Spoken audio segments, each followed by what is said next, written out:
Hi everyone, welcome to Rita and the Breeze TV.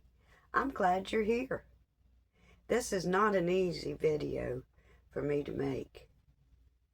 Frank Walls is a name tied to my hometown, a place I grew up, a place I know well. What he did didn't happen somewhere far away. It happened in my hometown, and it changed lives in ways that are felt still today. I want to be clear about why I'm making this video. This isn't about shock value or turning tragedy into entertainment. This case is personal, and it deserves to be handled with honesty and respect. The victims were real people. Real people, just like you and I.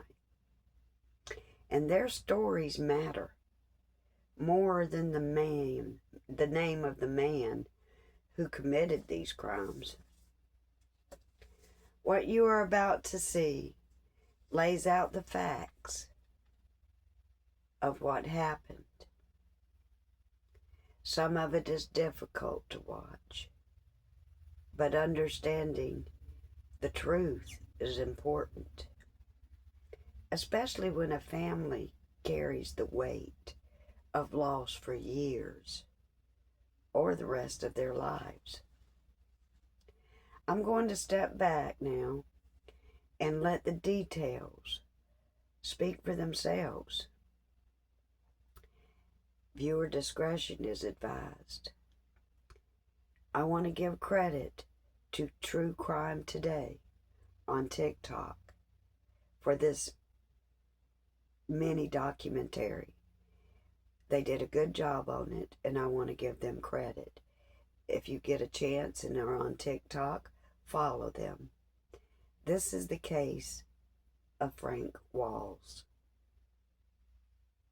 Thank you for joining. On December 18, 2025, after more than 38 years on death row, Frank Athen Walls, one of Florida's most brutal serial killers, was executed by lethal injection at Florida State Prison. Convicted of at least 4 murders committed between 1985 and 1987, Walls' case became one of the longest-running death row cases in the state's history. In this video, we will reconstruct the events of that historic day, reveal what his final meal was, and examine the last words he spoke before the lethal injection ended his life. Frank Athen Walls was born on October 12, 1967, in Ocean City, Florida. Very little is publicly known about his childhood, but what is clear is that from an early age he showed signs of a deeply disturbed mind. Before turning 20, Walls had already developed a criminal pattern that included break-ins, voyeurism, spying on young women, and even animal abuse. At the time he began his killing spree, Walls worked as a dishwasher at a restaurant called Quincy's, earning very little money and living in a trailer with roommates who sensed something unsettling about him. One of them, a man named Thomas "Animal" Farnham, later admitted he felt deeply uncomfortable living with Walls. Farnham stated that Walls constantly talked about morbid and depraved subjects: rape, murder, and ways to kill people without leaving evidence. Frank Athen Walls' first murder took place on March 26, 1985, on Okaloosa Island. It was a Tuesday. Walls, just 17 years old, was performing community service on the beach when he spotted Tommy Lou Whidden, a 19-year-old junior college student, lying on the sand sunbathing, relaxed and completely unaware that someone was watching her with depraved intent. Walls approached her, holding a knife. He said nothing. There was no confrontation. Without provocation, he slashed her throat in a single, swift, and brutal motion. As Tommy Lou bled out on the white sand of the beach, peaceful just moments earlier, Walls simply walked away. He stole her car and vanished. Tommy Lou's body was discovered later that afternoon by a passerby walking along the shoreline.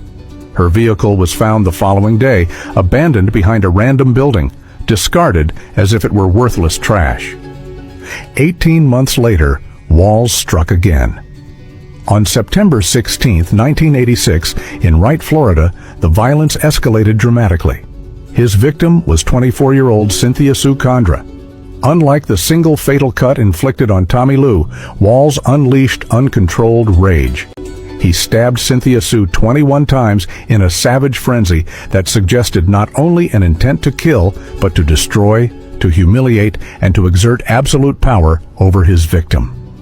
He left her body on the side of the road like discarded waste, making no attempt to conceal it, an act that demonstrated a chilling arrogance and a belief that he could act without consequences. Walls' third confirmed murder occurred in the early morning hours of May 20th, 1987, near Fort Walton Beach. He broke into a mobile home occupied by Audrey Geige, a 47-year-old woman who worked at the Kel-Tec factory. She was a hard-working woman with no apparent connection to Walls, chosen simply because she was alone and vulnerable. Walls raped her. Then, in a move that further exposed his depraved psychology, he left the scene. But as he fled into the night, he changed his mind. The realization that he had left a living witness haunted him. In his twisted thinking, he decided he could not allow anyone who might identify him to survive. Walls returned to the mobile home, found Audrey again, and this time he did not hesitate. He stabbed her to death, stole a fan and a radio of little value, and once again disappeared into the darkness. Audrey Geige's naked body was discovered the next morning when a coworker, concerned by her absence, went looking for her. What Walls did not realize was that he had left his mark behind, a fingerprint on that fan. And decades later, advances in DNA technology would turn that ordinary object into the evidence that definitively tied him to the crime. On July 22, 1987, around 1:30 a.m. at Greenwood Mobile Home Park, Walls broke into a mobile home occupied by Edward Alger, a 22-year-old airman stationed at Eglin Air Force Base, and his girlfriend, 20-year-old Ann Louise Peterson. This was not a burglary gone wrong. It was an execution carefully staged by a man who wanted to see fear in his victim's eyes, who wanted to play God. Walls did not enter quietly. Deliberately, intentionally, he knocked over a fan to make noise and wake them up. He wanted them to know someone was there. He wanted to watch them wake up terrified. When Edward and Ann got up to investigate, they were met by Walls, armed with a .22 caliber handgun and a knife. In an act of absolute control, Walls forced Ann to tie her own boyfriend's hands and ankles before tying her up as well. Imagine the psychological horror of that moment, being forced to restrain the person you love, knowing what is coming next. Walls then gagged them both and took Ann into the living room, leaving Edward bound and helpless in the darkness. But Edward Alger would not surrender easily. Through an extraordinary act of will and courage, he managed to loosen his restraints. Rising up, he attacked Walls in a desperate attempt to save his girlfriend and himself. Walls overpowered him. Then, with Edward on the floor, he slashed his throat. Edward did not die immediately. Still conscious, still fighting for life, he bit Walls' hand with such force that Walls dropped the knife. It was a final act of defiance, a last stand against a predator. Walls did not flinch. Without hesitation, he pulled out his gun and shot Edward 3 times in the head at point-blank range. The struggle was over. Edward Alger was dead. Walls returned to Ann. He removed her gag. He sexually assaulted her as she begged for her life. At one point, Walls raised the gun and shot her in the head. The shot was not fatal. Ann was still alive, still suffering.